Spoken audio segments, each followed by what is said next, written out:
What's going on, guys? BouseFeenux here. Or not. Anyways, what's going on, guys? It's your boy, Talon, of the Claw Gaming, whatever you want to call me, coming at you with something new. This is going to be a new, if infrequent, series on the channel called Talon Hates Everyone. This will be a series where I delve into other content creators' content and happenings in the community, and I criticize my findings. In this episode, we'll be discussing someone that I've been experiencing issues with for a while now, a content creator by the name of BouseFeenux. Bouse and I have had at least some kind of history, which I'll mention later, but for now, we'll talk about the matter at hand, Bouse's drama with Ubisoft. BouseFeenux is a news article of a channel, covering game updates and reading patch notes to recap the topics discussed by the dev team at Ubisoft on their weekly Warriors Den live streams. Without producing much content of his own, this is what his channel became known for. Bouse has used quite a bit of other people's content to grow his channel, including mine at one point, so don't believe this to be speculation. Earlier this week, Bouse messaged Eric Pope, Ubisoft's community director, on Twitter with some very angry intentions. The main gist of the messages were self-explanatory. He was upset because of the fact that Pope hadn't invited him to the coming events at Ubisoft in Montreal. Bouse's messages to Pope were extremely unexpected and seemingly unnecessary, but let's take a closer look at the events that transpired before we jump to any conclusions. Bouse explains that he has been receiving invitations to a great number of events from Ubisoft at the time, including Ghost Recon Wildlands and Rainbow Six Siege, but was sadly disappointed that the developer team hadn't given him a formal invitation to the coming event in Montreal.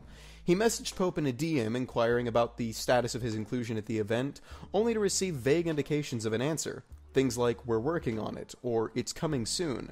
Bouse also explains that he had already been making preparations to make a trip down to Montreal by getting his passport in order, but because of the fact that they hadn't given him confirmation, was not able to get anything done, and he was getting impatient with it. Bouse's tweets were a clear display of open disgust towards Pope, saying things along the lines of, "So this is how you treat the one effing person that defended your game, and I'll never defend a development team again." Bouse's behaviors were very childish, so much to a point that other content creators were criticizing his choice in how he handled the situation publicly. When asked about his motives to burn bridges while the game is so young, he simply stated, "It's been a year now. If it isn't happening now, it isn't coming." In my opinion, this display of impatience and childlike attitude are tasteless and unbecoming.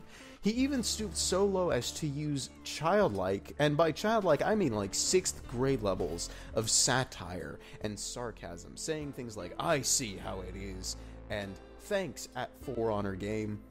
This is just kind of ridiculous to me. You can't wait 1 year to get on a stream for a game that they've been working on for over 3 years?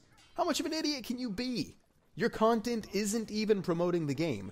You don't create events, or executions, or montages, or graphic design to make the game seem more appealing to the general public. You read off of a spreadsheet that the developers hand you every Thursday and spout whatever seems interesting to you. The fact that you believe you deserve to be up there included with professional players and content creators that use actual creativity and inventive methods to create their videos is honestly one of the most ridiculous things that I've seen in this community so far.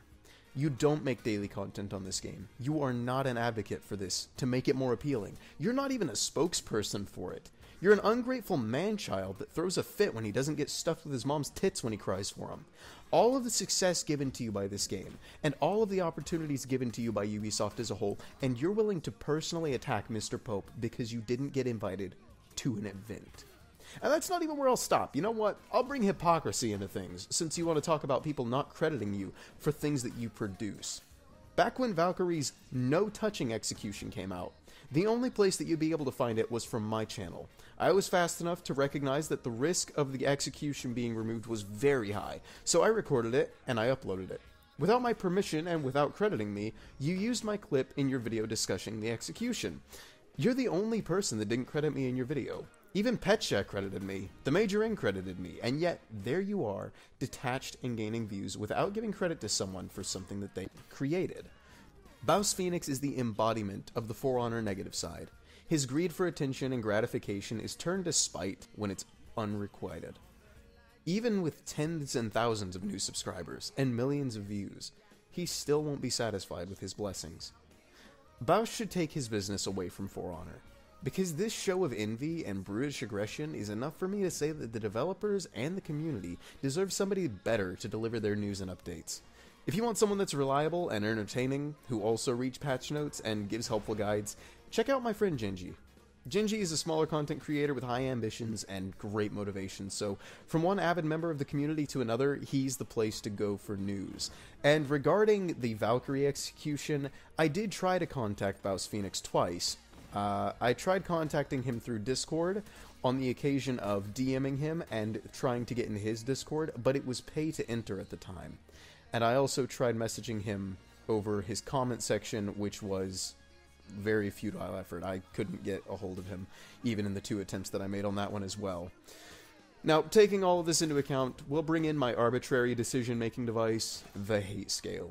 This scale will tell me if the content creator is deserving of another chance, or can't receive redemption.